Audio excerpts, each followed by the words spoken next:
Let's see what happens when we carry out the electrolysis of water.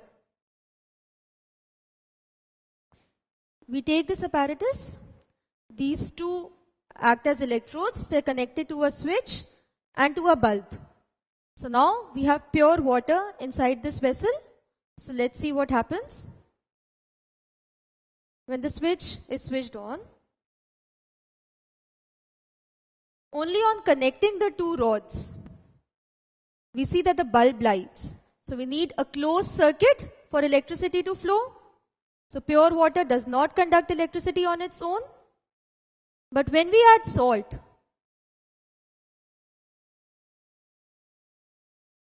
observe that the bulb lights on its own. This shows that when we add salt to pure water, it makes the circuit complete. So it becomes a closed circuit and so electricity flows. This means that pure water is not a conductor of electricity. We add some substance to ionize water into its ions. In laboratory, we add sulfuric acid. So when we add sulfuric acid, water dissociates to form H plus and OH minus.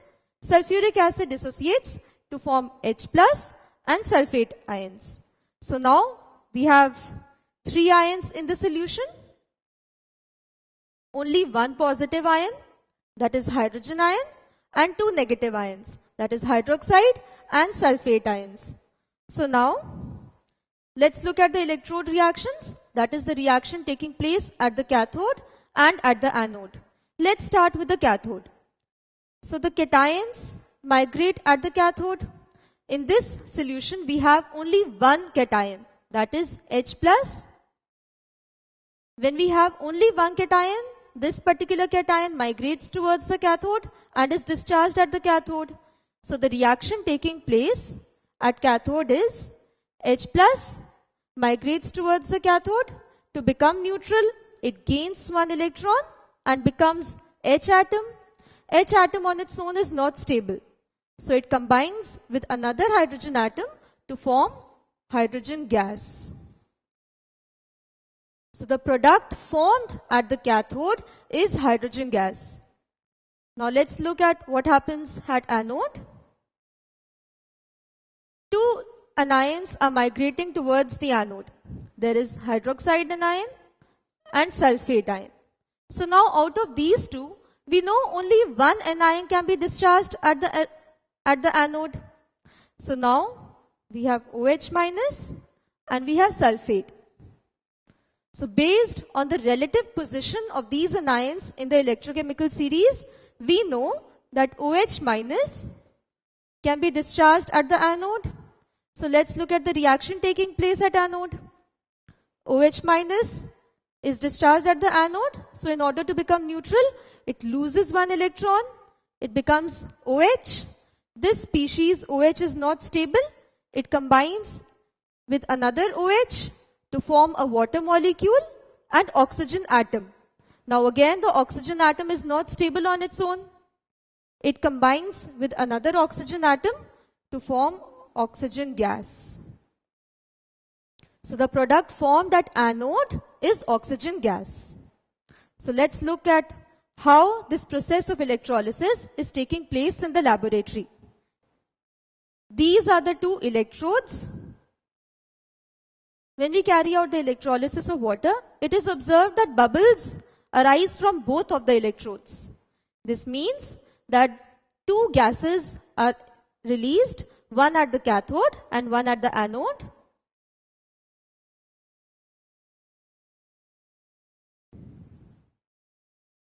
Now both the gases are collected in different test tubes in order to test which gas is released at which particular electrode.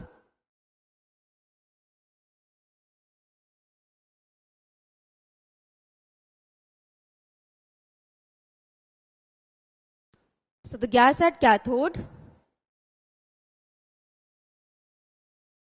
burns with a pop sound. So it proves that it is hydrogen. And oxygen, which is released at anode, it rekindles a glowing splint. So this verifies that the gas released at anode is oxygen. Which gas is released at anode during the electrolysis of water? So at anode, we know that OH minus, the negatively charged anion, it is discharged at the anode. So it gives one electron in order to become neutral. So it forms OH. OH on its own is not stable. It combines with another OH to form water and oxygen atom. Oxygen atom combines with another oxygen atom to form oxygen molecule. That is the oxygen gas. So the gas that is formed at anode is oxygen. Now during the electrolysis of water, observe one thing. These are the volumes of the two gases that are being formed. The volume of gas which is formed at cathode is more than the volume of gas that is formed at the anode. Why is this so?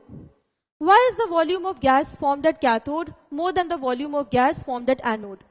We know at cathode, hydrogen gas is being formed. At anode, oxygen gas is being formed.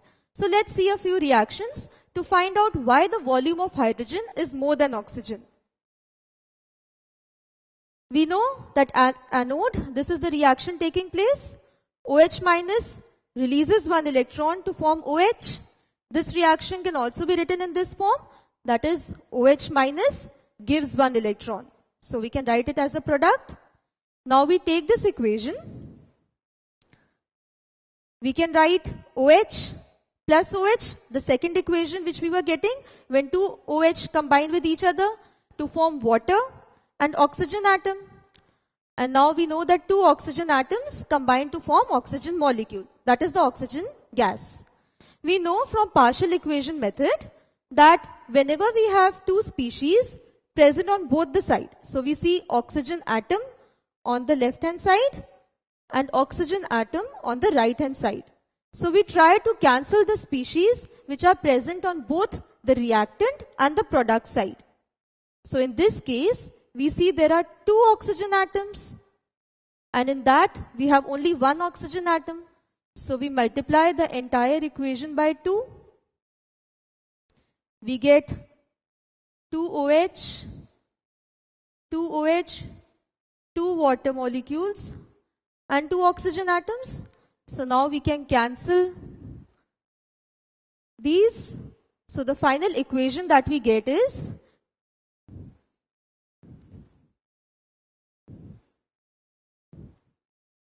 2OH plus 2OH, giving us 2 water molecules plus oxygen gas. Now let's take this equation. And the second equation is the reaction that was actually taking place at anode. We know that OH minus is liberated at the anode. It gets discharged at the anode and it releases one electron. So now we have these two reactions. Again, do we see any species which is present on both the reactant and the product side? Yes, we do. We see that OH is present on the reactant side and on the product side. So now we try to balance it. Here we have 4OH. So in order to balance this, we multiply this equation by 4. So we get 4OH minus 4OH and 4 electrons. So now we can cancel this. The thing to notice here is we'll observe two things. First, when we are not writing any number, this means 1. So now this shows that 1 volume of oxygen is formed in this process. And we see that 4 electrons are released. We know electrolysis is a redox reaction. The number of electrons involved at the cathode and anode is equal. Since this reaction is taking place at anode and it involves 4 electrons, so the reaction taking place at cathode should also involve 4 electrons. Now what was the reaction taking place at cathode? There is only one cation, H+. It migrates towards the cathode. It accepts one electron and it forms one hydrogen atom which combines with another hydrogen atom to form the hydrogen molecule or the hydrogen gas.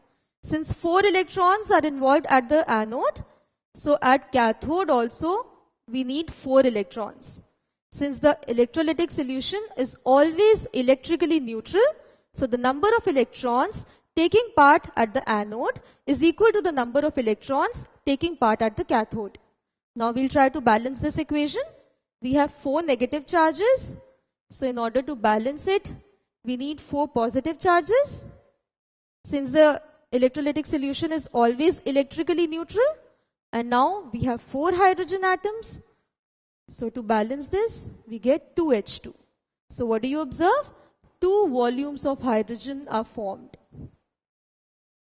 And this is the reason why during the electrolysis of water, we see that the volume of hydrogen formed at the cathode is double the volume of oxygen formed at anode. As we saw from the reactions, the volume of hydrogen formed at cathode is twice the volume of oxygen which is formed at anode. So the electrolysis of water gives us 2 volumes of hydrogen and 1 volume of oxygen. So these are the products of electrolysis of water.